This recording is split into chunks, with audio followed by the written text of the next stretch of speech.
नमस्कार, स्वागत है। मैं हूं आपके साथ अबू हुरैरा और आप देख रहे हैं प्राइम डिबेट इंडिया। भारत के विदेश मंत्री एस जयशंकर ने कहा कि 26/11 का आतंकवादी हमला सिर्फ मुंबई पर ही नहीं बल्कि समूचे अंतर्राष्ट्रीय समुदाय पर यह हमला था। उन्होंने कहा कि अभी भी इस हमले में इंसाफ नहीं हुआ है। देश की आर्थिक राजधानी मुंबई में हुए आतंकी हमले की अगले महीने 14वीं बरसी है। इसके पहले ही मुंबई आतंकी हमलों को लेकर पाकिस्तान का असली चेहरा आज एक बार फिर से यूएन की आतंकवाद विरोधी समिति के सामने पेश किया गया। इस तरह भारत ने एक बार फिर पाकिस्तान को सख्त संदेश दिया है। क्या कुछ आज इसमें चर्चा हुई और कौन कौन से अहम बिंदुओं पर चर्चा हुई है, हम प्राइम डिबेट में इसी पर चर्चा करेंगे। बहुत खास मेहमान मेरे साथ जुड़ रहे हैं।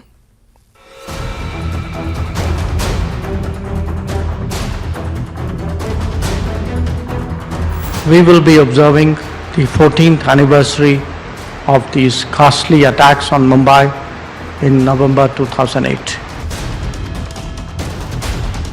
The key conspirators and planners of the 26/11 attacks continue to remain protected and unpunished.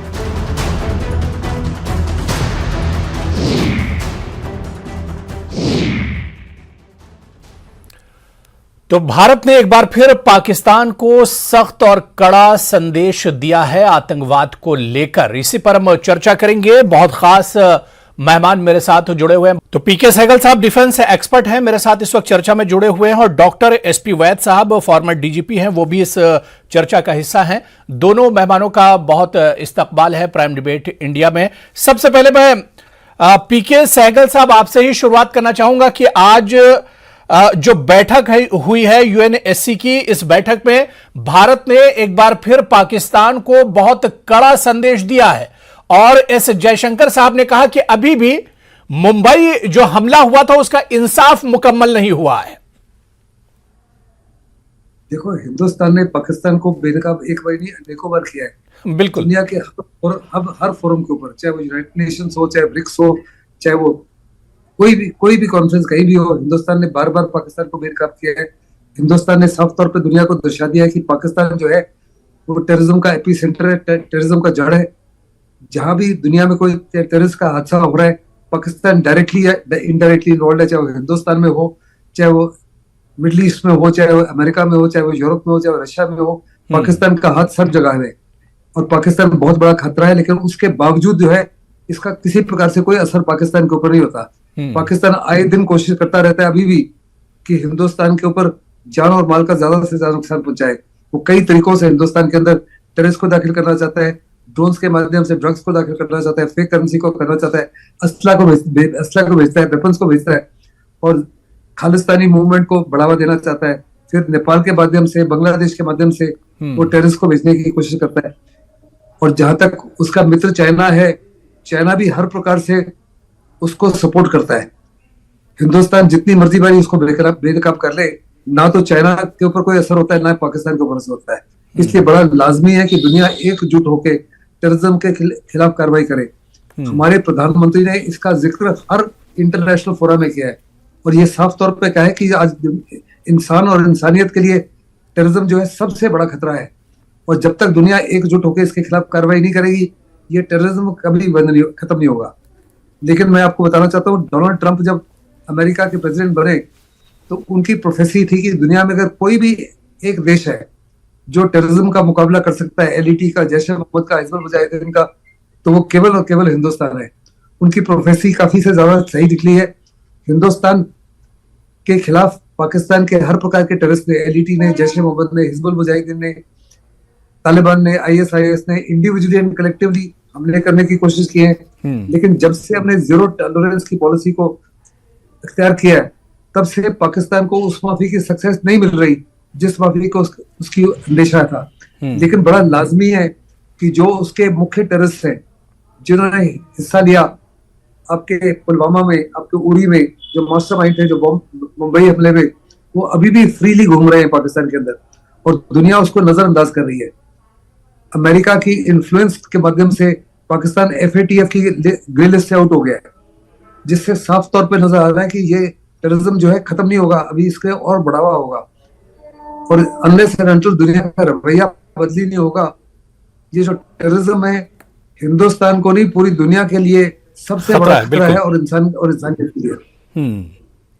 नहीं, बिल्कुल बड़ी अच्छी बात पीके सहगल साहब आपने कही कि जो दहशतगर्दी है, जो आतंकवाद है, पूरी दुनिया के लिए बहुत बड़ा खतरा है और पाकिस्तान तो मौके की तलाश में रहता है कि भारत में किस तरह से आतंकवाद की जो गतिविधियां हैं उन्हें बढ़ाया जाए, किस तरह से कश्मीर में हालात खराब किए जाएं। मेरे साथ एक और खास मेहमान जुड़ चुके हैं, मैं उनका भी इंट्रोडक्शन आपसे कराऊंगा, लेकिन उससे पहले डॉक्टर एसपी वैद साहब, मैं आपके पास आना चाहूंगा। एसपी वैद जी, आज एस जयशंकर जी ने यूएनएससी की इस बैठक में कश्मीर को लेकर भी चिंता जाहिर की। उन्होंने कहा कि पाकिस्तान हमेशा इस ताक में रहता है कि किस तरह से कश्मीर के हालात खराब किए जाएं। उन्होंने हालिया दिनों का जिक्र किया कि किस तरह से कश्मीरी पंडितों को और जो लोकल नॉन लोकल से उन्हें निशाना बनाया जा रहा है, और इसके अलावा जम्मू कश्मीर में सॉफ्ट टारगेट और टारगेट किलिंग्स का भी उन्होंने जिक्र किया। जी बिल्कुल, मैं समझता हूँ जयशंकर साहब ने बहुत अच्छे पॉइंट्स आज रेज किए यूनाइटेड नेशन सिक्योरिटी काउंसिल में। और मेरा ये मानना है कि यूएनएससी का एग्जिस्टेंस क्वेश्चन में है। अगर इस तरह से टेररिज्म चलता रहा, जो भारत ने झेला बहुत सारे मुल्क नहीं झेल पाएंगे। भारत के खिलाफ किस तरह से पाकिस्तान टेररिज्म चलाता है, आप पिछले 30 सालों में देखिए, सीरियल ब्लास्ट मुंबई में हुए, दिल्ली में ब्लास्ट हुए, जम्मू कश्मीर की असेंबली पर हमला हुआ, इंडिया की पार्लियामेंट पे अटैक हुआ, मुंबई में जो 2008 में अटैक हुआ। ये आज तक उनको पनिश नहीं किया, ओपनली घूमते हैं, कलेक्शन करते हैं। ये हाफिज सईद हो, अजहर मसूद हो, सलाउद्दीन हो, आपका वो जो दाऊद इब्राहिम है, ओपनली घूमते हैं और पाकिस्तान इनको ओपनली शेल्टर देता है। इसलिए उन्होंने पॉइंट कहा कि गुड एंड बैड टेररिस्ट नहीं होते। जो पाकिस्तान डिस्टिंग्विश करता है कि ये गुड टेररिस्ट है, ये बैड टेररिस्ट है, और पॉलिटिकल इसमें इश्यूज नहीं लाने चाहिए। टेररिज्म इज टेररिज्म, ये आप क्या के वहां की फ्रीडम स्ट्रगल है, आप इसकी आड़ नहीं ले सकते। और चाइना किस तरह मदद के लिए आता है, ये दुनिया को नोट करना चाहिए कि चाइना बार बार उन ग्लोबल टेररिस्ट को डिक्लेयर करने को, जिसमें अमेरिका, इंडिया और बहुत सारे वेस्टर्न कंट्रीज चाहते हैं कि उनको डिक्लेयर किया जाए ताकि उनके एसेट्स फ्रीज किए जाएं, उनकी अकाउंट्स फ्रीज किए जाएं। उनको बचाने के लिए चाइना कैसे आता है ना, अपना वीटो को मिसयूज करता है। तो ये दुनिया को पता लगना चाहिए चाइना ऐसा क्यों कर रहा है, क्यों टेररिस्ट के खिलाफ, नॉन टेररिस्ट के खिलाफ पाकिस्तान की मदद के लिए आता है। इसका मतलब है उसकी इंटेंशंस दिखाता है ये। तो इसमें मेरा ये मानना है कि ये जो पाकिस्तान एक क्रिमिनल कंट्री, जिसका सबसे बड़ा सिंडिकेट क्राइम का इनकी आईएसआई और इनकी डीप स्टेट है, इनकी एस्टैब्लिशमेंट है, उसको डिसमेंटल करना बहुत जरूरी है। एफएटीएफ में इनको 3 बार ये ऑलरेडी गए, इस बार फिर अमेरिका ने बचाने की कोशिश की, लेकिन मेरा मानना है ज्यादा देर नहीं रहेंगे, क्योंकि उनकी इंटेंशन में तब्दीली नहीं आई है। उनका आज भी दुनिया में कहीं भी टेररिस्ट अटैक होता है, चाहे इंडिया में हो, यूरोप में हो, अमेरिका में हो, उसके ताज पाकिस्तान में ही क्यों मिलते हैं। आज ये रियलिटी जो है पूरी दुनिया को समझनी चाहिए, और किस तरह से इंटरनेट को मिसयूज करके वो हमारे बच्चों को रेडिकलाइज करता है। चाहे उसमें कोर्सेज उन्होंने सुसाइड बम बनाने के दिए होते, सुसाइड अटैक करने के दिए होते हैं, ये सारी चीजें वो इंटरनेट पे बच्चों को रेडिकलाइज करते हैं। बिल्कुल डॉक्टर एसपी वैद जी, बहुत सही आपने कहा कि पूरी दुनिया को इस आतंकवाद के खिलाफ खड़ा होना होगा, और पाकिस्तान जैसे मुल्क या पाकिस्तान जिस तरह की घिनौनी हरकत करता है, इसके लिए सबको एक साथ निकल कर आना होगा। कश्मीर से भी आवाज उठनी चाहिए, पड़ोसी जो ममालिक है वहां से भी आवाज उठनी चाहिए, और पूरी दुनिया से जब इसकी हरकतों के खिलाफ आवाज उठेगी तभी पाकिस्तान एक तरह से पटरी पर आ सकता है। मेरे साथ एक और खास मेहमान इरफान हाफिज लोन साहब, लीगल एक्सपर्ट हैं, वो भी जुड़ चुके हैं। इरफान हाफिज लोन जी, आपका भी बहुत इस्तकबाल है। इरफान जी, आज यूएनएससी की इस बैठक में जहां पर पाकिस्तान की दहशतगर्दी को लेकर चर्चा हुई, वहीं पर यूएनएससी का जो रोल है उस पर भी एक तरह से बात हुई, उस कि एक्शन जिस तरह से लेना चाहिए यूएनएससी को उस तरह से एक्शन नहीं लेता है। पाकिस्तान लगातार हरकतें कर रहा है, पाकिस्तान लगातार कश्मीर में गड़बड़ी पैदा करता है, चाइना लगातार हिंदुस्तान और पाकिस्तान के साथ लगातार खड़ा होता है हिंदुस्तान के अगेंस्ट। तो जो एक्शन यूएनएससी को लेना चाहिए वो एक्शन नजर नहीं आता है। देखिए, सबसे पहले मैं ये कहना चाहूंगा कि human rights recognise no border, और जो हम भी ये मानते हैं कि वसुदेव कुटुंबकम, पूरा विश्व एक ही परिवार है। तो अगर कहीं पर भी मानव अधिकारों का उल्लंघन होता है तो उसकी हर इरेस्पेक्टिव ऑफ किसकी क्या आइडियोलॉजी है, किस जगह पर किस देश में रहता है, उसकी निंदा होनी चाहिए और हर संभव प्रयास होना चाहिए कि उसको रोका जाए। और हम यही कहना चाहेंगे कि कहीं पर भी जहां पर भी वायलेंस जो है वो सबको समझना चाहिए कि जो डायलॉग है अल्टीमेटली वही दैट लीड्स टू रेजोल्यूशन। अहिंसा जो है वो सबसे ही रिजल्ट ओरिएंटेड है। और जहां तक ह्यूमन राइट्स की बात आप कर रहे हैं, हमने देखा है कि यूनाइटेड नेशंस का जो ह्यूमन राइट्स विभाग है वो पूरे विश्व में अगर आप देखेंगे, लास्ट ईयर उन्होंने जो आपके पास तो वो रिपोर्ट होगी, आप पूरी रिसर्च करके आए होंगे। लास्ट ईयर जो यूनाइटेड नेशंस का ह्यूमन राइट्स डिपार्टमेंट है उन्होंने उसमें ये कहा कि कश्मीर में जो है सरकार की ओर से ब्रेजन ह्यूमन राइट्स वायलेशंस हो रही है। आपको मालूम होगा कि इसी साल नहीं, ये हरकतें करता कौन है? ये हरकतें तो पाकिस्तान ही कर रहा है ना। पाकिस्तान में बैठकर दहशतगर्द कश्मीर में तमाम चीजें कर रहे हैं। मैं कह रहा हूं पाकिस्तान में खुद आप देख रहे हैं, वहां के भी वजीर आजम बेनजीर भुट्टो वो भी वायलेंस की शिकार हुई। वहां पर कितने ऐसे इंसिडेंट्स ओकरेंसेस होते हैं जहां पर निर्दोष लोग मारे जाते हैं।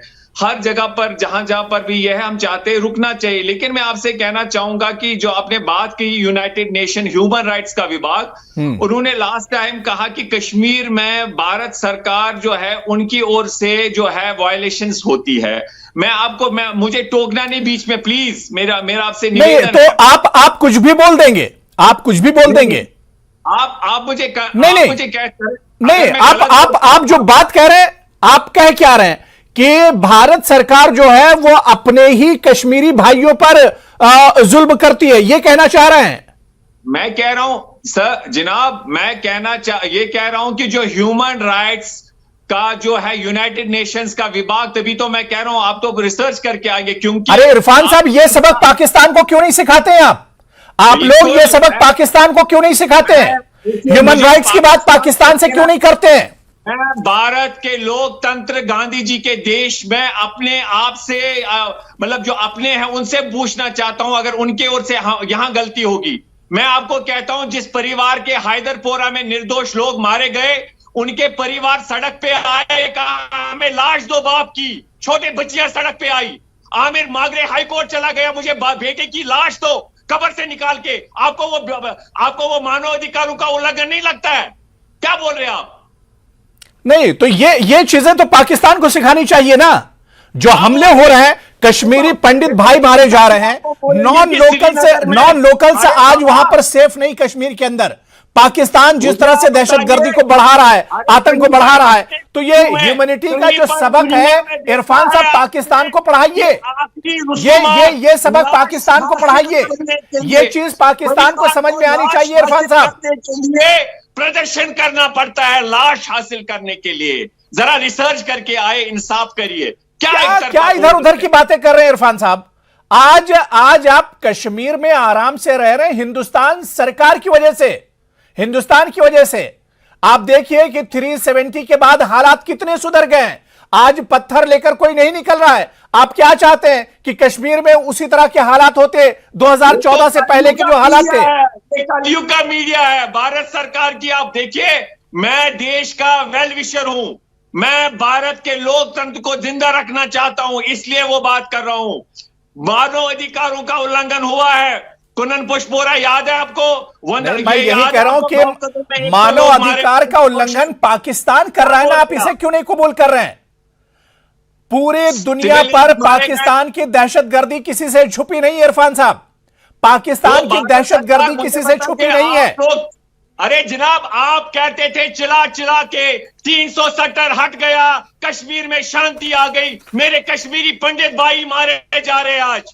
क्या बोल रहे हैं आप? सरकार से पूछिए आज क्या करेगा संयुक्त राष्ट्र का बयान, क्या करेगा? ये हमें खुद देखना है कि हम 30 साल से मर रहे हैं। चलिए ठीक है, मैं डॉक्टर एसपी वैद साहब, मैं आपके पास आऊंगा। डॉक्टर एसपी वैद साहब, देखिए ये तमाम चीजें जिस तरह से आज इरफान साहब बैठकर पाकिस्तान की पुष्टपनाही कर रहे हैं, आज नहीं, आज पाकिस्तान में जो ह्यूमन राइट्स की जो हालत है, जो वहां पर जो कुछ हो रहा है, वो चीजें नजर नहीं आ रही हैं। मैं डॉक्टर एसपी वैद साहब, आज जयशंकर जी ने जो चीजें कही है कि जो सबसे बड़ा खतरा कश्मीर को लेकर है, क्योंकि कश्मीर में अब अमन फैल रहा है। आप देखिए कि घर घर तिरंगा अब नजर आ रहा है, लोग अब एक तरह से जो अभिन्न हिस्सा कहा जाता है जम्मू कश्मीर भारत का, वो चीज अब घर घर नजर आ रही है। अब वो चीज एक तरह से लोगों से हजम नहीं हो रही है, पाकिस्तान से वो चीज हजम नहीं हो रही है। डॉक्टर एसपी वैद साहब, देखिए, जो डॉक्टर जयशंकर साहब ने कहा कि जो यहाँ कश्मीर में पाकिस्तान कर रहा है, उससे पूरी दुनिया बच नहीं सकती। उन पर भी आज पूरा इंटरकनेक्टेड वर्ल्ड है। अगर एक हिस्से में ये हो रहा है तो उसका असर पाकिस्तान खुद सफर कर रहा है। उसके आप अफगानिस्तान में देखिए, नेबरिंग कंट्रीज में देखिए और इंटरनेशनली देखिए, तो ये आज एक ग्लोबल विलेज है दुनिया। आप ये नहीं कह सकते कि वहां हो रहा है हमें कुछ नहीं होगा। आज अमेरिका, ये यूरोप ये नहीं कह सकता हमें क्या करना है, कश्मीर में हो रहा है। तो इससे आंखें बंद नहीं की जा सकती। जो ओपनली पाकिस्तान ट्रेनिंग कैंप चलाता है, वहां लड़कों को रिक्रूट करता है, उनको ट्रेनिंग देकर यहां भेजता है, उसके बाद वो एक तो उनके परिवार को उनका बेटा खोना पड़ता है, उसके बाद कश्मीर में कोई घर नहीं बचा जहां हलाकत नहीं हुई, जहां मारा नहीं गया कोई।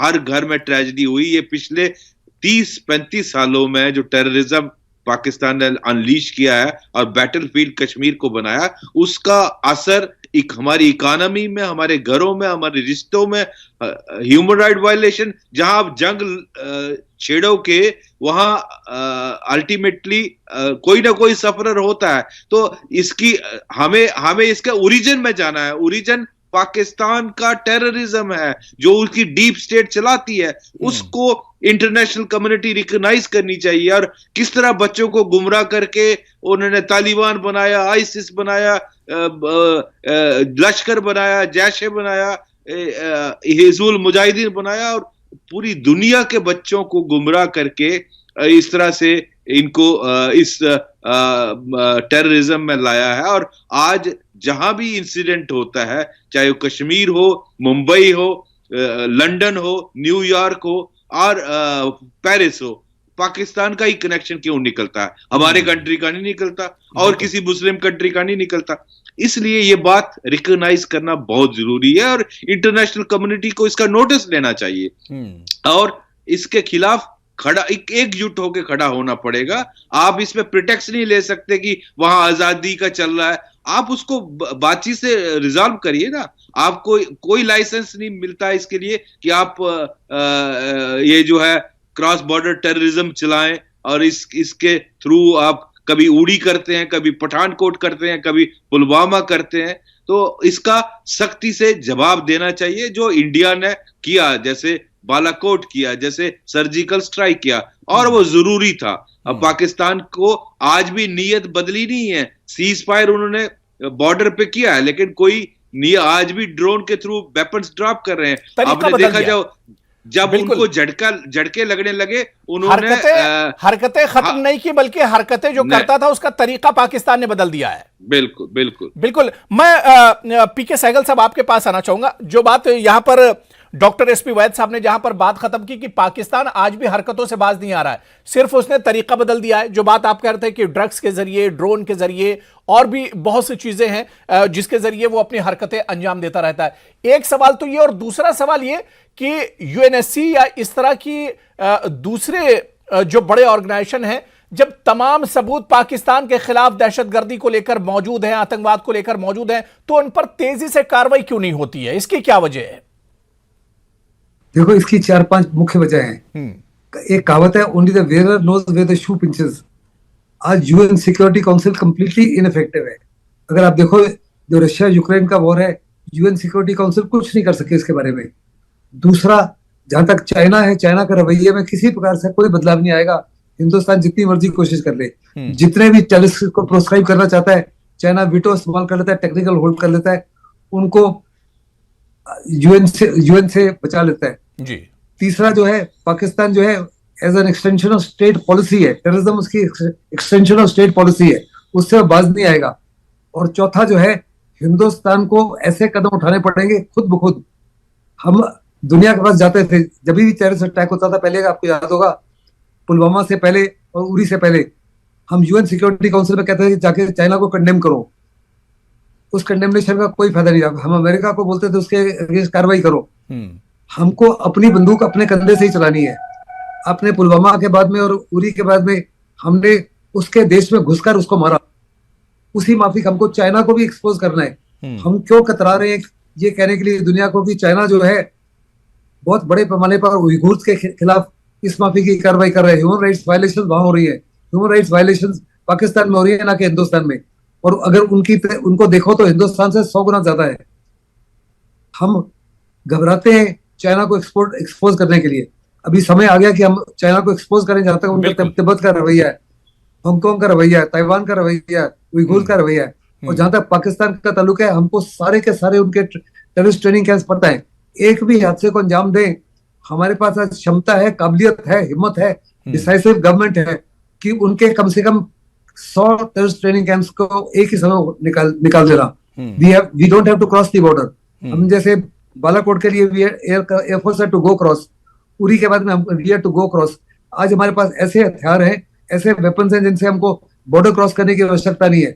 हमको उस माफी का रिस्क की भी आवश्यकता नहीं है। और राइट ऑफ सेल्फ डिफेंस हमारा हक बनता है। बिल्कुल। उस राइट ऑफ सेल्फ डिफेंस को एक्सरसाइज करते हुए अगर हमने पाकिस्तान के खिलाफ कार्रवाई नहीं की तो पाकिस्तान बाज नहीं आएगा। सख्त एक्शन की भी जरूरत है ताकि पाकिस्तान अपनी नापाक हरकतों से बाज आ सके। मैं इरफान हफीज लोन जी आपके पास आना चाहूंगा। हफीज लोन जी, कब तक पाकिस्तान की वकालत आप लोग करते रहेंगे?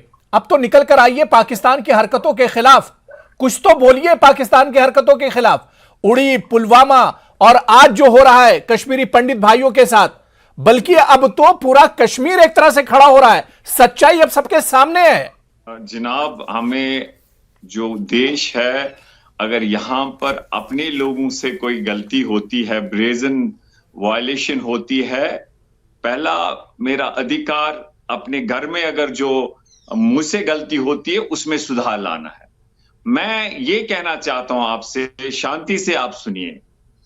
अगर आपको याद होगा, जिस दिन बिल क्लिंटन साहब यहां दौरे पे आए थे हिंदुस्तान एज अ राष्ट्रपति, जब वो थे, तो छठी सिंहपोरा का वाका हुआ जहां पर काफी सिख भाई मारे गए। और दूसरे दिन हमारी पुलिस सरकार ने कहा कि जो इसमें दहशतगर्द रिस्पॉन्सिबल है उनको हमने न्यूट्रलाइज किया। जब पता चला उन कुछ लोग वहां पर गाइड सिविलियंस हुए थे, उन्हें प्रदर्शन किया, कहा हमारे घर के सदस्य कहां गए। जब देखा जिनको 5 लोगों को मारा था, पथरी बल जिसे हम कहते हैं, तो वो सिविलियंस निकले। पहले दिन सरकार ने कहा छठी सिंहपोरा में जिनको मारा ये आतंकवादियों ने मारा, सिख सरदार भाइयों को पता है। फिर कहा हमने इन आतंकवादियों को मारा, वो 5 लोग फिर सिविलियन निकले। आपको ये क्या, ये आपको टेररिज्म नहीं दिखता है?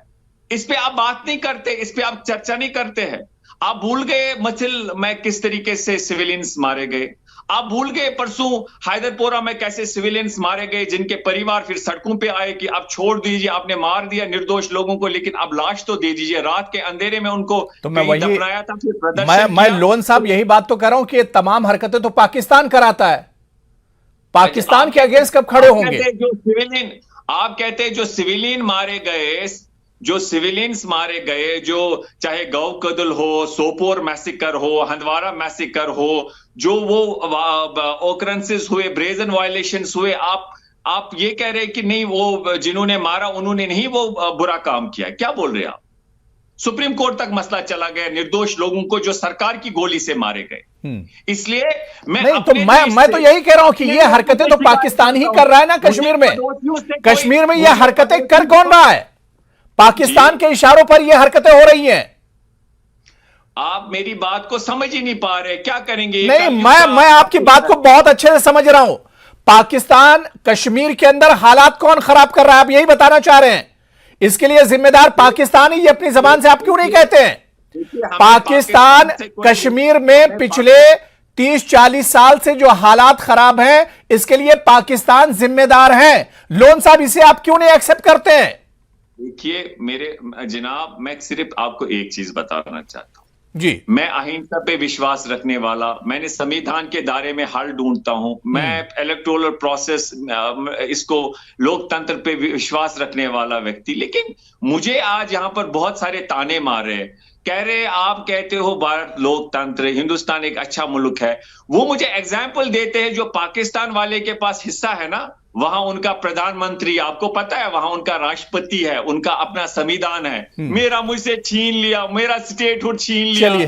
चलिए कम से कम नहीं, आज जितने सुकून से आप कश्मीर के अंदर बैठे हुए हैं, इसके लिए सरकार का शुक्रिया अदा कीजिए, एडमिनिस्ट्रेशन का शुक्रिया अदा कीजिए। और पाकिस्तान में जिस तरह के हालात हैं उससे लोन साहब आप बखूबी वाकिफ हैं, किस तरह से लोग वहां पर परेशान है, किस तरह से वहां पर महंगाई है, किस तरह से लोग वहां पर एक दूसरे के पीछे पड़े रहते हैं। तो वहां की जो परेशानियां हैं, अगर उससे आप वाकिफ हैं तो उसे छुपा क्यों रहे हैं? जो सच्ची तस्वीर है, और कश्मीर में जिस तरह से पाकिस्तान गड़बड़ी करता है, हालात खराब करता है, उन तमाम चीजों को सामने रखना होगा। आज आप सुकून की सांस कश्मीर के अंदर ले रहे हैं, लेकिन आप वकालत पाकिस्तान की कर रहे हैं। इस पर आपको सोचना होगा, और पाकिस्तान को सुधारने के लिए सबसे पहले कश्मीर से ही आवाज उठनी चाहिए। जब आप लोग कश्मीर से पाकिस्तान के खिलाफ सख्त कदम उठाएंगे और सख्त आवाज उठाएंगे, तभी पाकिस्तान अपनी नापाक हरकतों से बाज आ सकता है। बहुत बहुत शुक्रिया हाफिज लोन जी, मेरे साथ जुड़ने के लिए। डॉक्टर SP वैद साहब और PK सहगल साहब, सभी का बहुत बहुत शुक्रिया चर्चा में जुड़ने के लिए।